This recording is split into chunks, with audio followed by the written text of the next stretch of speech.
Welcome to the Cyber Business Podcast, where we feature top founders and entrepreneurs and share their inspiring stories. Now, let's get started with the show.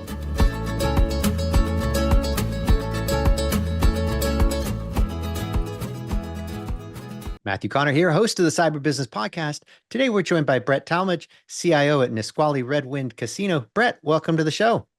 Hey, good morning. Good morning. And thanks for having me, Matthew. Oh, thanks for joining us. And before we get too far in, a quick word from our sponsors. Did you know if a hacker's in your system? Most people and most companies don't until it's too late and the hacker's already done damage. Technology and threats are advancing faster today than ever before.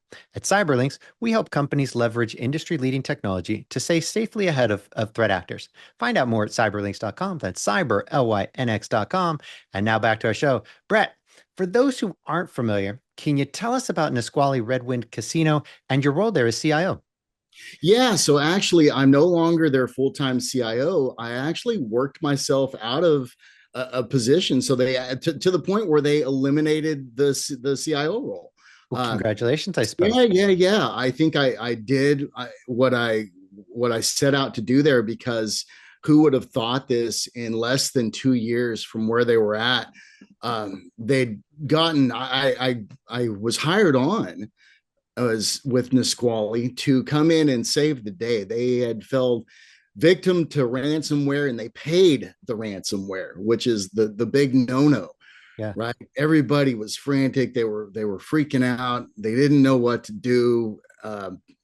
People lost positions, lost full-time employment, and there was some vacancies. There was some disgruntledness. There was some legacy systems. There was silos that were built. There was years and decades of just mismanagement, disorganization, lack of consolidation of softwares that had been purchased, lack of vision provided from IT to leadership to fully understand what IT was trying to accomplish. Like, there was never an end game ever really fully defined. And I don't know if we ever actually truly got there. There were some things that I'd left on the table. And this comes from the last part of it, which I was talking about, with the leadership not understanding what IT needed to fully accomplish, the end game of what are you trying to accomplish with your technology in your company? How's it going to work for you? How are you going to use AI? Are you going to use AI? You have to use AI, right? All these people. And if they're not, if you get invited to these conferences and these, you meet other people from and they're like, are you using AI? You're not. Oh, you're not a member of the country club anymore. You're kicked out, and you got to step up your game. But no, really, do I need to keep up with the Johnsons, with Joneses, yeah. Johnsons, right? Is that what we're doing, right? Are we just doing this just to keep up, or are we being secure, right? So lots of questions to be answered across the board with most companies and how they approach it. So Nisqually was just one of the thousands that just humdrum along the way. No organization, no NTFS permissioning, managed, shares just unpermissioned and not managed, and all of this networking, Active Directory, because most of the business world now is on Windows servers, Active Directory environments, and file shares, Office 365, Box.com, all of these different places where we have users. And so there was a user, a high-end, one of the people who are, director level, who clicked on an Akira virus, and boom, here it goes. And that was, what locked down their system, and it couldn't be shut down. So payment was made, and the business back online, but damage was done, and they're like, oh my gosh, we can't do this because it's a paycheck. So just from experience, and one of the things that got me to where I'm at and being able to succeed in these types of environments, I came from New York City and working with hedge funds, and from a managed services perspective, right? We had dozens and dozens, hundreds of private equity firms, venture capital, hedge funds, all lots of businesses that couldn't be down for a second, The uptime was, and so I came from that. And prior to that, I was working with the Pentagon, doing some things, that just were highly mission critical to, people's lives. So I've been in some really critical, and I know how to, have been trained how to think quickly, logically, and see it, down the road. And you have to spend years and years of, working with people who've been in the industry and hopefully learning a little bit. And then you see it a few times and you learn that these people, man, you pay one time, they're coming back. It's a paycheck. I saw it with a company in New York, and they were paying, and it was little, it was to the company, small money, $5,000, right? Here, we're going to lock your system down, $5,000, open it. And so instead, and they did it a couple of times, they would just come in and get a paycheck. So I was used to this. I'd seen it before. I knew what would happen, how to fix it, and that's what we did. And I started from day one with a very aggressive vision in mind. And I've always called it it's developed into what I call my three-headed beast. Like the Cerberus dog. I think you're right, that from. Yep. That guards the gates of hell. Yep. And you do not want to, and you want that around your network. You want eyes on all your files, your networks, and all the activity. You got it. There's lots of things, and it costs money. It's an investment that you have to make. But not only that, you have to be able to build training, because all of the technology in the world is not going to do you any good if you don't have capable and motivated engaged employees caring about alerts, right? And so with Nisqually, I came in and I built that really quick, motivational, and the management style. I'm not going to sit here and dictate how people should manage. We've all got our own style, and hopefully it can be a style of positivity. And we can achieve this if we put our heads in. There's got to be optimism, and there's got to be positivity on all levels. And there has to be openness and willingness to open your mind and get into the shoes of the other departments and look at it from their angle and try to get them to, get it with your angle. So started communication with the team, both the IT team and all departments, on just a collaborative, hey, we're in this together approach. And then just really, when you're going to organize something, you have to start with an end game. It's just like if you're going to organize your garage, how do I want my garage to look? Then you need to start with that and build it like that. Get rid of the fluff, get rid of the trash, set that aside, put it in, and you have somebody going through it, sifting it. So we had to take, thousands and millions, honestly, of files and records and all of this, and how to analyze. How do you do that? Well, you get software to do it, right? You build software, and sometimes it's not magic, right? And this is one of the things that explaining that, giving that insight to leadership about what IT does and what we want to become and how we want to do this. It's a slow build. You have to slowly do it. You have to learn the environment. You have to have software that can help you learn the environment. What's normal behavior, both on the user activity and on the network side. So at Nisqually, we were able to do all these things because what did I have in mind when I started it?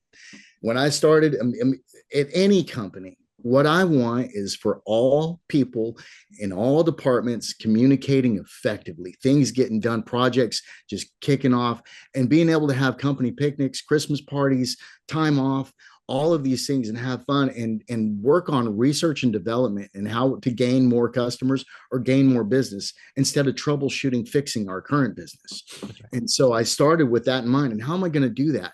Well, let's get it. What's the platform everybody's using? Oh, Office 365, Teams. Let's get everybody on Teams and on SharePoint. I see that long term. And all of our accounting, all of our file systems, all of our maps, all of our architecture, everything being able to compile from one source so we can serve a burger, down in our food tray, and that's going to automatically credit point, like just all of these things in mind. How are you going to do it? So you have to start with an end result in mind. And that's what I did. And for the cybersecurity side of things, just learning from from the Pentagon and from working in with the financials in New York City, my mind frame is automatically very, very secure. And from the financial side, we're a bank. Like that's number one from my perspective as a CIO. We are a bank. Mm-hmm. Everything else y'all can do however, and I'm going to help you do that. But from my perspective, we're a bank, and there's nobody getting any of our money, any of our information without actual like due access. And how's that going to be done? So I used Varonis and Darktrace, two software companies. They make great products in all kinds of just their coverage, their logic, the way they do it, it works. Yeah. I'm an Apple guy.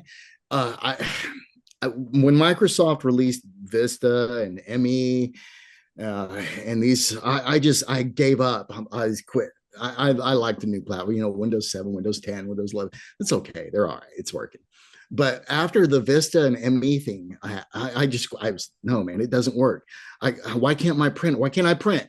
I just want to print. I just want to look at this picture. Come on. This dog is so cute. Let me look at this, and I can't because my Adobe Acrobat reader won't launch because of the drivers. But on an Apple, it just works, right? Why fight the things? Okay, it might be a little bit more pricey, but man, it works. It does what it needs to do. And so that's what I find are products that work because I want my team to be happy.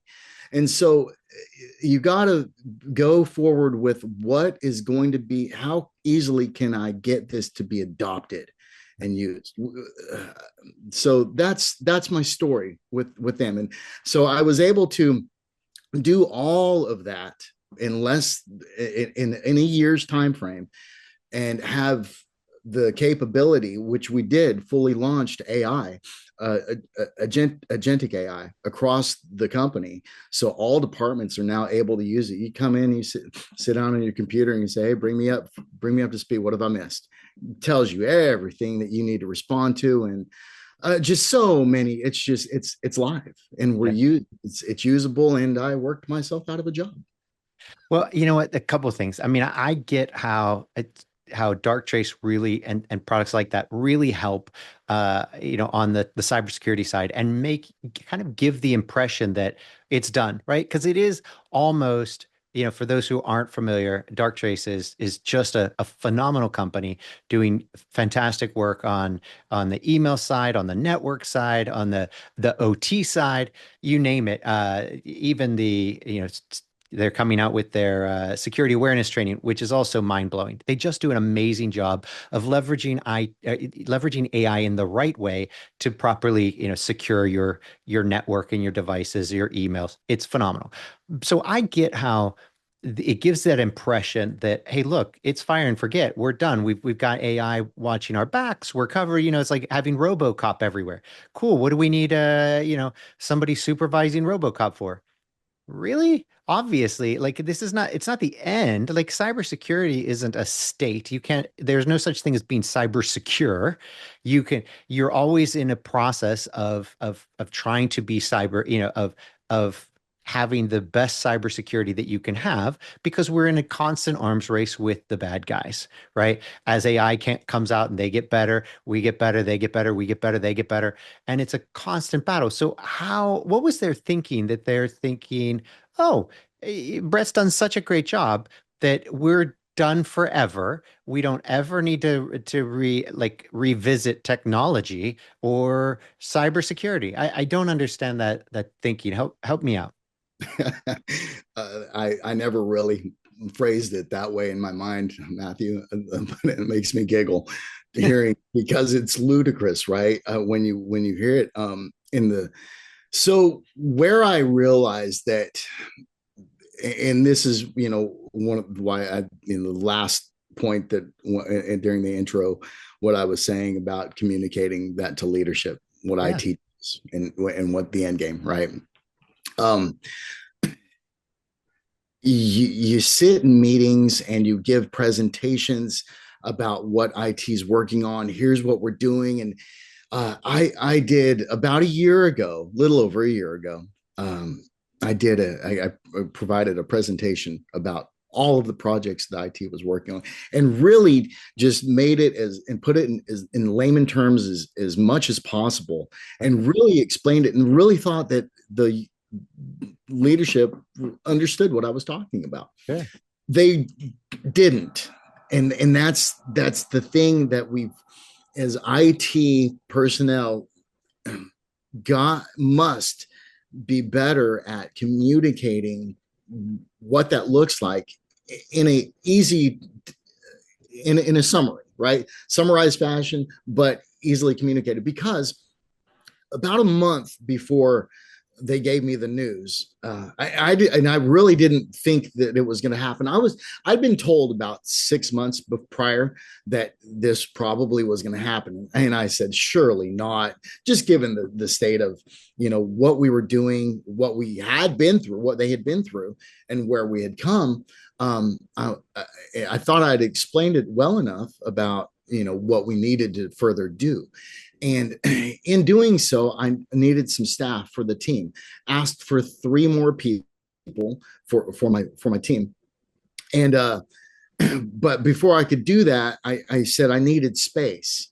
I needed to be able to do this because the casino was wanting to make some changes, and they were wanting to grow and provide some additional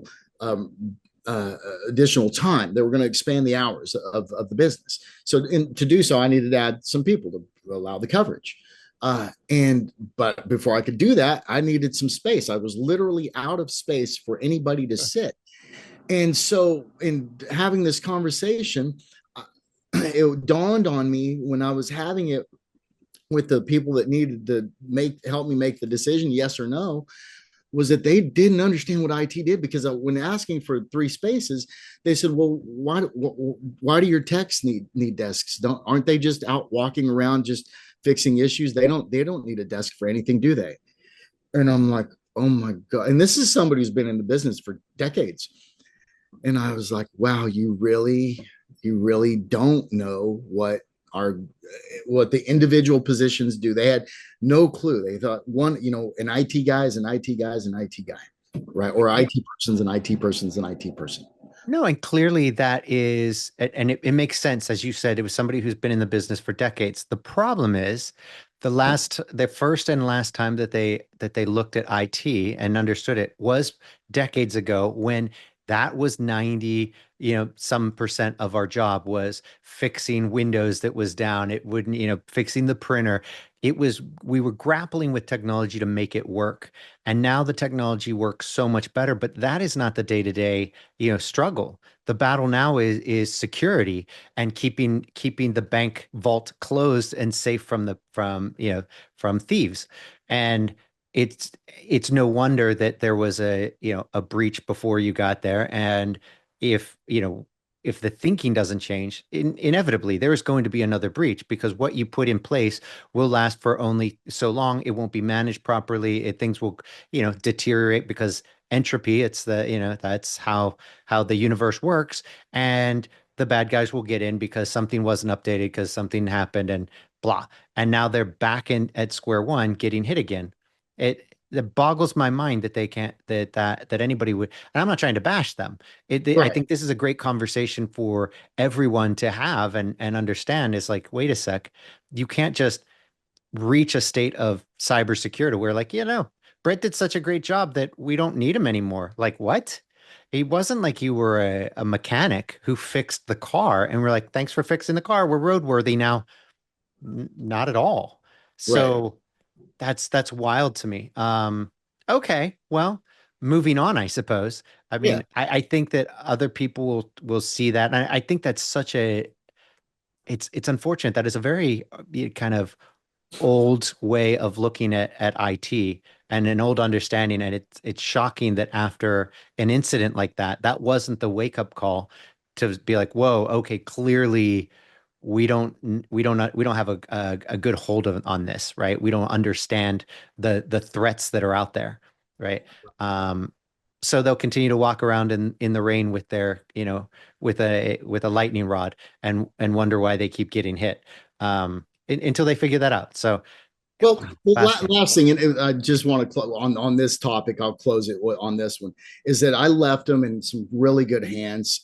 So I'd hired a cybersecurity analyst. Right, they'd Okay. never had a cybersecurity analyst before, so I had a full and lights out, sharpest guy, and then the guy who was my right hand man is a cyber expert as well. But see, they don't need to be spending the time doing the things I was doing, Yeah. which is what they are going to have to do now. Well, They're going to be fine, you know. I mean, assuming that it's one thing to be an analyst, it's another to be, the leadership. Right. It's a different job. Yeah. So the So analyst is going to do a great job analyzing. They're not going to do a great job with the strategy of moving forward. So to me, that's an interesting one. And hopefully, they figure that out and maybe they use you, you know, moving forward periodically to kind of give that guidance and leadership because I'm sorry, an army does not run itself. You can have the best soldiers in the world, but if they don't have you know, any leadership whatsoever, they're not going to be good at the battle. They'll be good at whatever's right in front of them because they're great soldiers. But you have to have leadership. That's just crazy talk. So hopefully you can fill in there periodically and guide that ship still. But you know what? Let's transition a little bit. I don't want to beat them up, and God only knows what will happen. And I wish them the very best.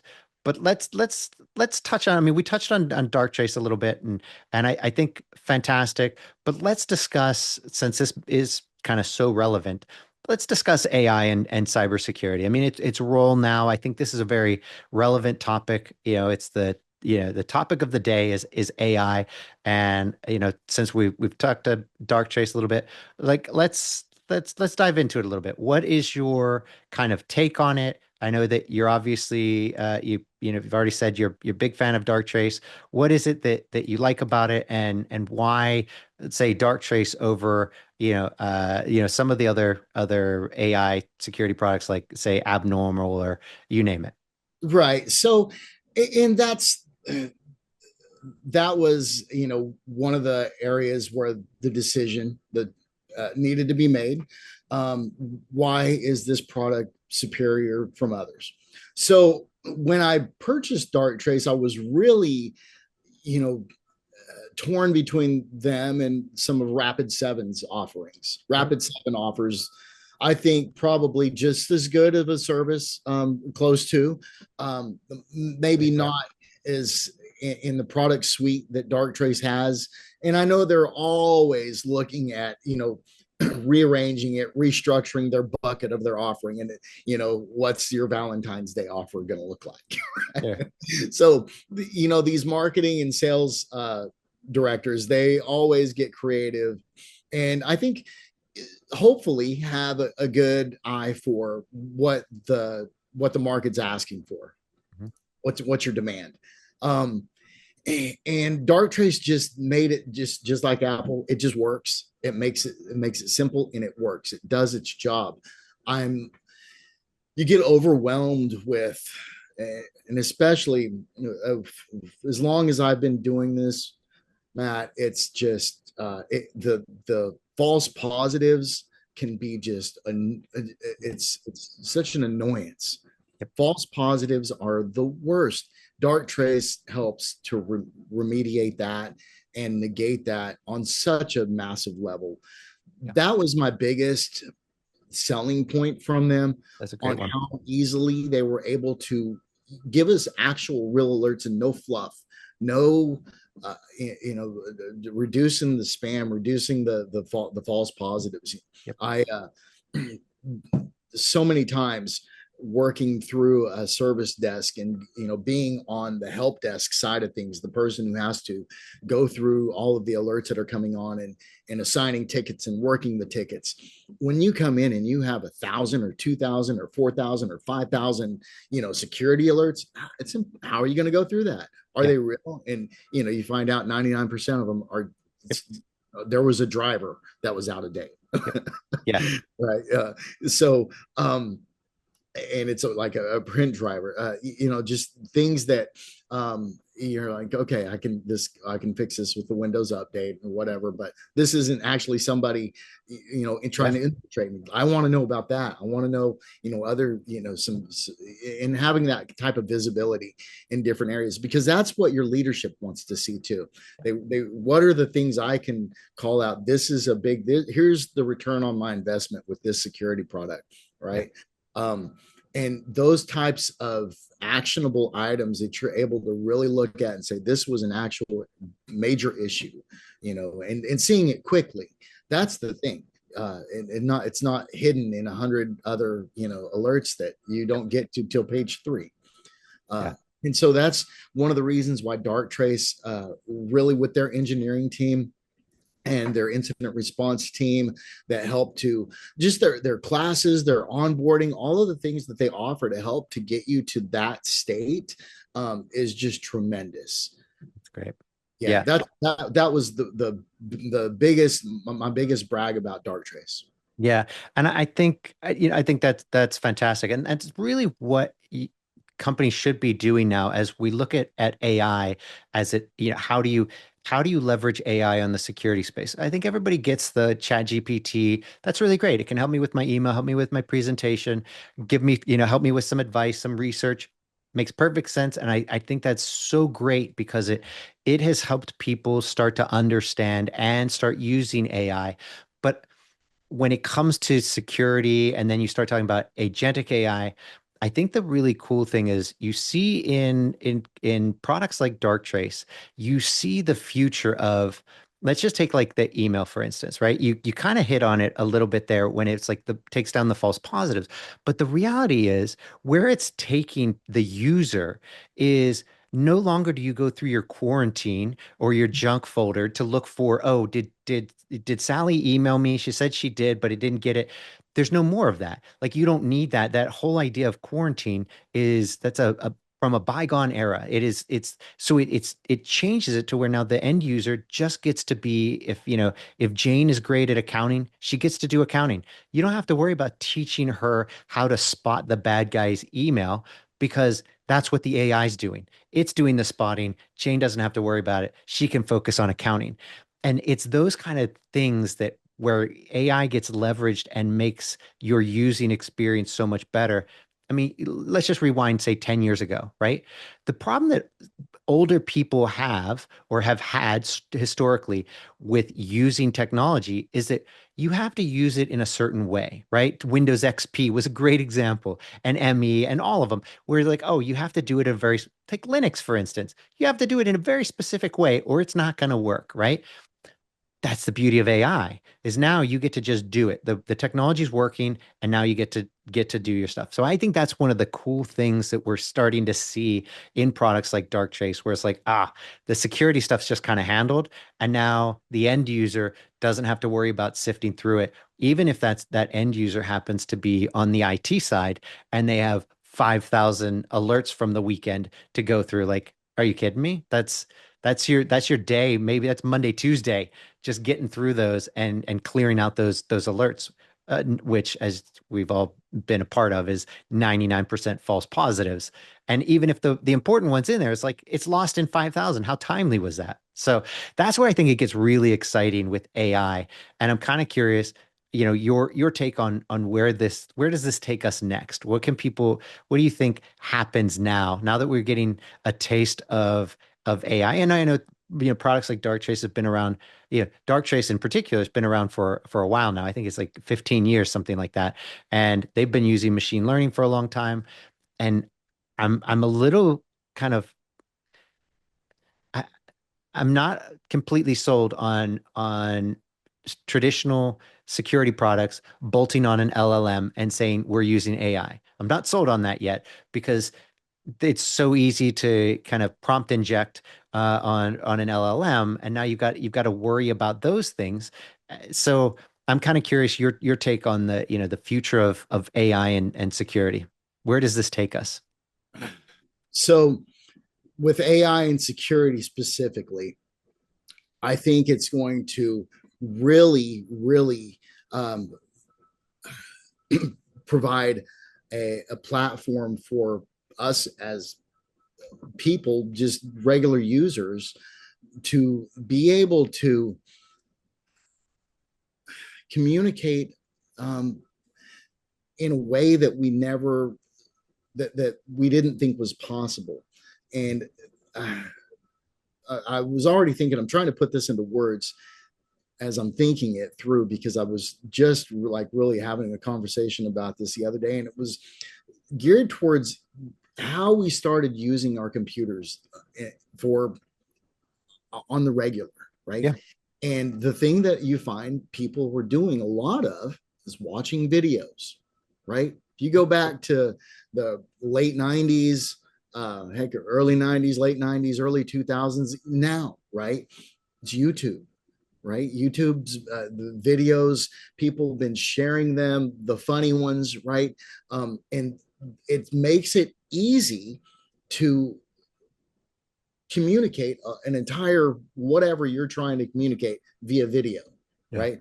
Making a video used to be really hard. Um, and now it's getting tremendously more and more easy to provide video Yeah. content. Imagine being able to compile a, a, a, a, a file transfer, a, an attack, or just a use of a network, sent to you in a quick, video of, just creation of something so you can see, and it's explained that way. I see cybersecurity getting to because we're trying to react to alerts and events from mobile devices, right? So, and this is where the analyst is different than your company leader, in that, okay, I want it to be tight and secure, but how's it going to benefit me? How's this going to, Yeah. how can I see this? How can I see it? And so mobile device access is going to, I think, going to be providing a lot more video content for how our cybersecurity software works. Number one, Yep. I think it's going to go to some type of video platform. I don't know what that's going to look like, but it just makes sense from an adoptability standpoint. How can I, quickly, easily see this? Yep. I think that's one. I don't know what that's going to look like or how, but I really think in the grand scheme of how the software looks and interacts, it's going to be video based, some way, shape, or form, and like long term holograms. With I really like how Darktrace. If you look at the visualizer, it brings everything up, and you can go to your endpoints, and it's already kind of getting there. That's true. And so that's kind of how I see a lot of the software actually transforming from usage, or from a software application basis, right?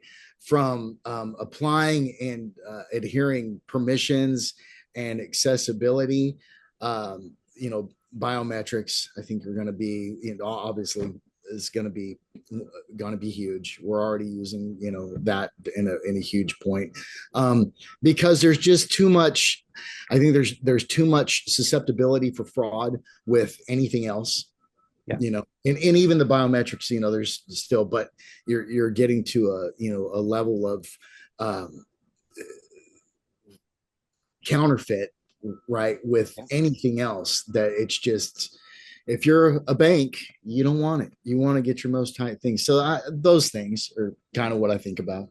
Yeah, no, I think that's fantastic, because the visualizing of all of this data, there's just now so much data, and I think you made that's a great example with Darktrace, the way it's visualized, so much information just visually there, so you can absorb it quickly. It is nice. So I think the kind of future of visualizing this massive amounts of data while eliminating all the noise of these false positives, I think is going to be a huge advantage for the people in security. And I think we already have some pretty great reporting out there for leadership. Most of the products are pretty good about creating good executive reports.